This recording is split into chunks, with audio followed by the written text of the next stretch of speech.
I should give my broader theory as to what's happening here. Sure. Now, this links into a Brokenomics I've just released with Bo, where we went through the history of political assassinations. And essentially what you find is that every few generations, maybe every 3, 4, 5 generations, something like that, you get a build-up of anarchists.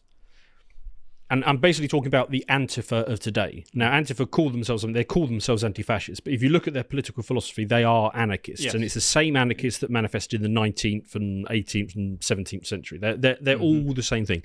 Now, what exactly are anarchists? Again, you can't go too deep into the political philosophy because it's all over the place. But basically, it is a bunch of bottom-of-the-barrel, spiteful, mutant genetic freaks. Now, evidence, if you can press the down box... Yes, there we go. Right, okay. So, what do we think about these people? These people are classic Antifa. I mean, they've actually been arrested for Antifa Wonderful stuff. Specimens of humanity. I see white Yakub here.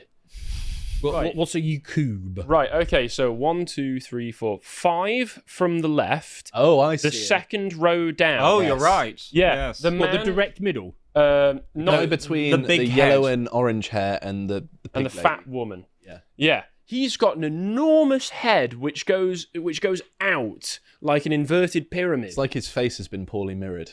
Yeah. Oh, yeah, the reverse teardrop. Oh, I've got you now. Yeah. And that's a Yakub, is it? Yakub was known, praise be to Yakub, was known for having an enormous head that could only fit his enormous brain in it, which is how he was able to invent white people. This is a black mythology. No, this is true. This is our mythology. I see. Well, he could just have a normal-sized head and a tiny chin. That's also likely, but judging by the dimensions of the photo, it just looks like he's got an engorged cranium. Yes, it does look like that. It could be an optical effect. He also looks like the most cheerful of all of the Yeah, and somehow one of the least dysgenic in this lineup. Yeah, somebody in the chat is saying he's a white Somalian. I don't know if that's true. No, Somalians have the big heads, but wide, but narrow. They're long yet narrow. The top bit is bigger. I passed by some Somalians earlier today, and you can always tell.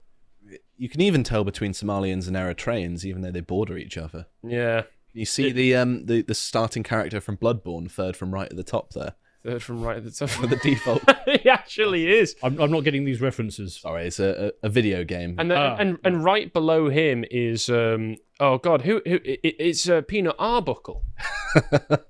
It is. That's a Sam Hyde sketch, Dan. But as you say, Dan, all of a certain type. Mm-hmm. Yes, disgusting freaks of nature. My key point here is that look, surveil that, right? Now, here's my argument.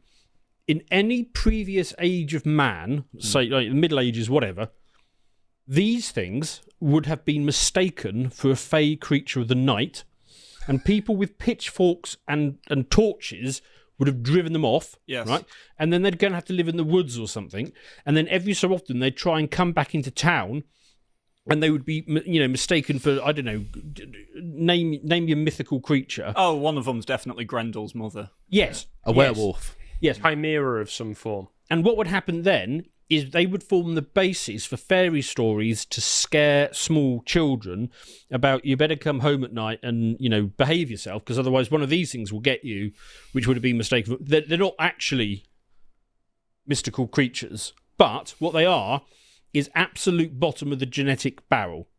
And what happens is that these people, they start to resent the fact that they are complete fuck-ups and that other people have actually done something with their life and built a place for themselves and have a family and, community and all that stuff. This was Stephen Miller's point at the speech, wasn't it? About these people who have never achieved anything, never created anything, have no aspiration towards anything beautiful, are just the dregs of humanity. Well, like we were talking with Ed Dutton, he described them as envious of successful organisms, which is what the rest of us are. Yes. If you've got kids, congratulations, you've completed the biological imperative. These people may never do that. He also described it as these people tend to also suffer a number of terrible mental defects where they're under constant stress and anxiety just as a natural state of being. And what he described it to us as being, imagine you have gone through, because we've all had times in our lives where we've gone through tremendous failure, we've been hideously embarrassed, we've felt the weight of world on our shoulders, and we've just wanted to hide away from the world. Very rarely, Imagine but once or twice. Imagine that, but every moment of every day of your life. Yes. Yes. Because outside Sounds like of a just fair description for me. Really. outside of just looking freakish, if we were to go back in time and plop any of these in society back then, if they weren't chased off for looking freakish, their natural behaviors would have been so repugnant that they would have been chased off anyway. These the women in here, these are the basis for old witch tales, because each one of these would not have magical powers, but they would behave in ways that would completely destabilize your community. They would be subversive and horrible to be around. As such, oops, guess you're a witch.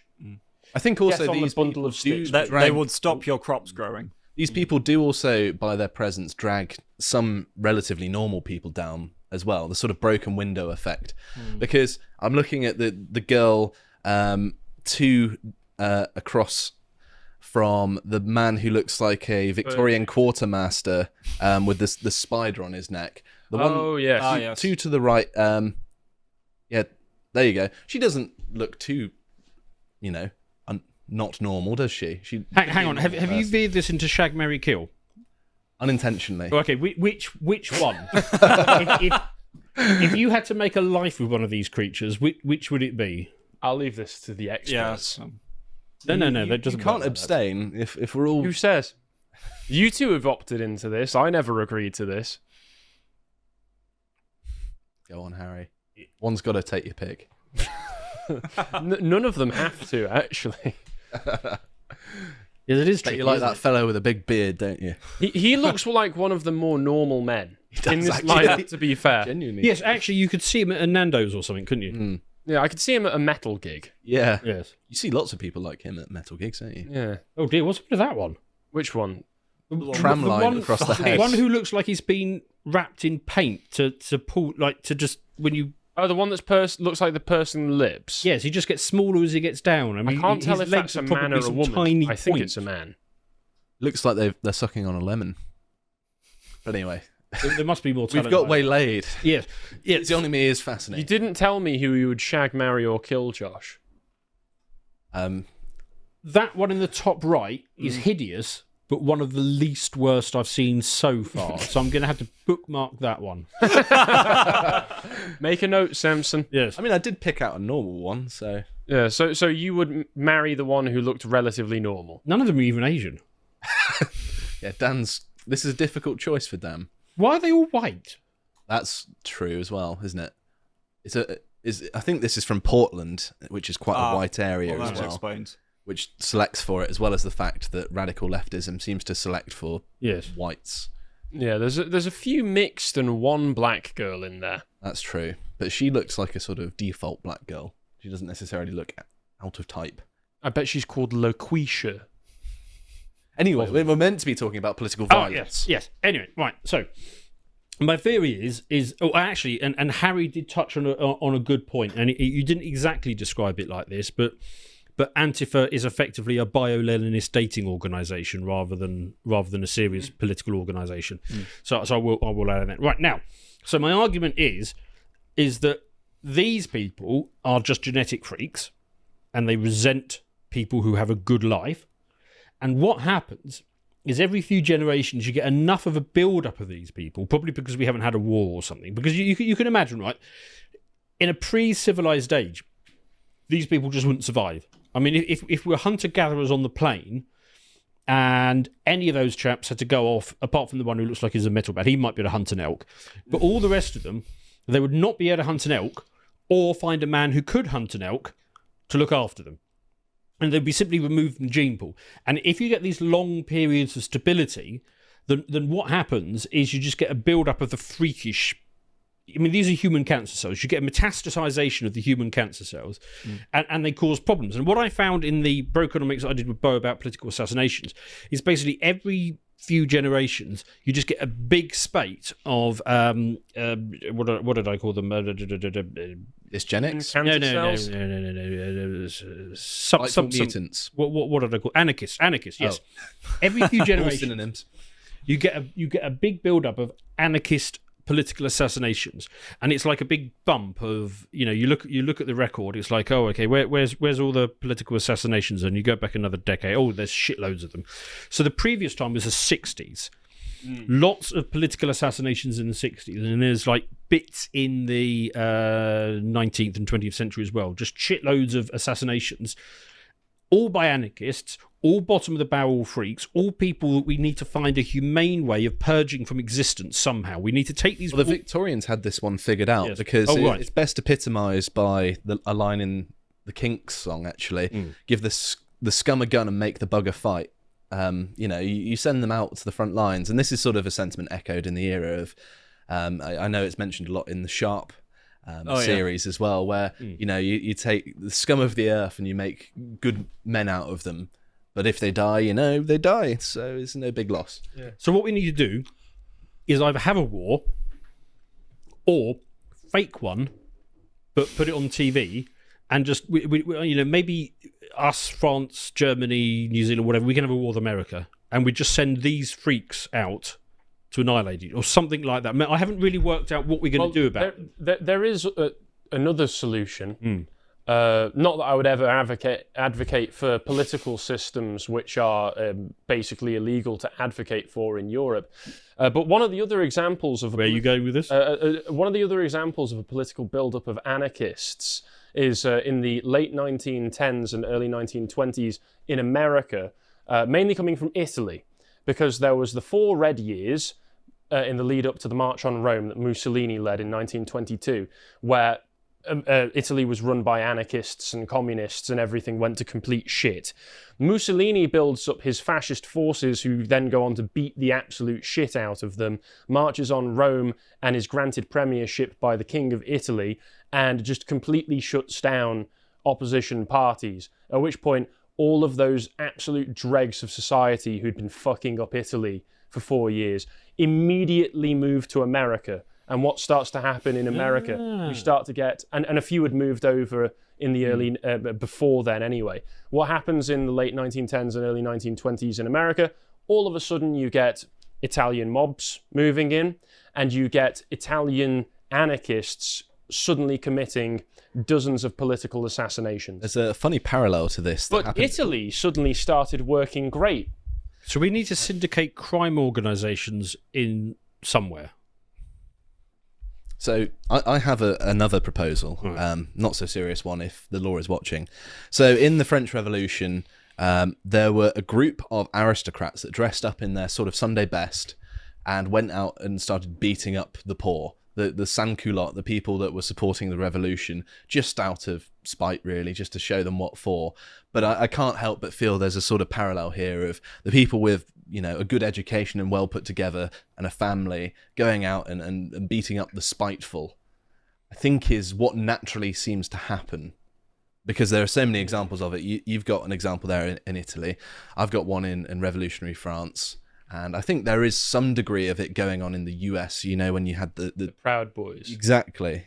The problem is, though, that the way that the political system is set up right now, and certainly was during the height of the Proud Boys, was that it purposefully advantages these freaks and targets organizations like the Proud Boys, who could reasonably be described as a self-defense organization.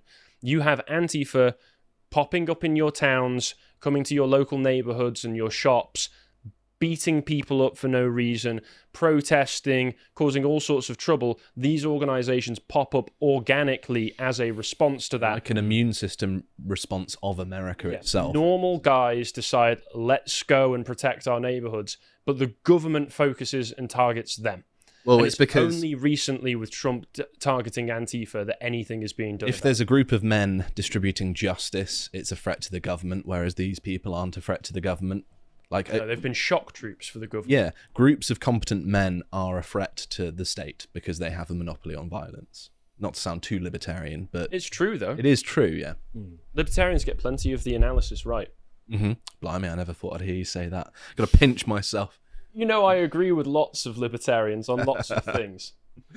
But sorry, Dan, you were going. No, Just that's further it. along No. the pipeline. Than No, me. my argument is essentially it's a natural thing. Scum builds up. You need to deal with scum, and if you don't, they start doing shit such as political assassinations. I really think it's as simple as that. I certainly think that too many people get an easy ride, and it's why I'm very critical of things like welfare.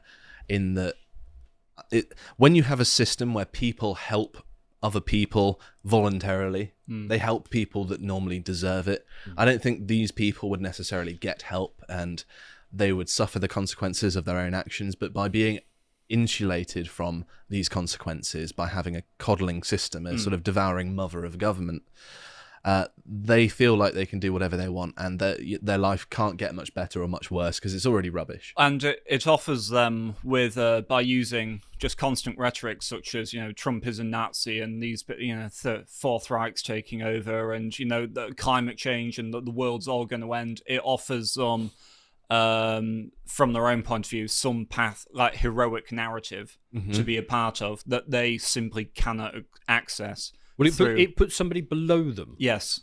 Because if the thing is Nazis are the worst people that ever lived, then these people simultaneously cannot also be the worst people that ever lived, which is what they naturally suspect because they kind of know that they are. So they have to put them above these people, and then in order to try and widen the distance between them and them, they need to hate them passionately to the point of trying to murder them. Very true.